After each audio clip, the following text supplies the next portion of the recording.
easiest popular scale to learn on the guitar is the pentatonic scale. As a start, you can place all of the notes from the A minor pentatonic scale on the fretboard. It consists of A, C, D, E, and G. To make it playable, this tone mass is split into smaller sections. The video shows you the so-called La shape. To match a song in minor, the lowest note of the La shape, where your index finger lies, must have the same name as the key of the song. For example, if the key is G minor, the shape also must start on a G.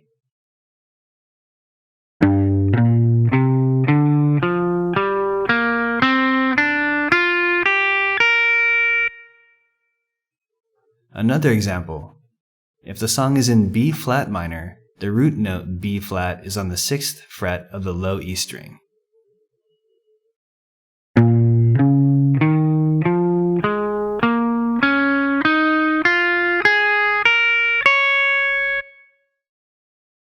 You now know some basics of the pentatonic scale.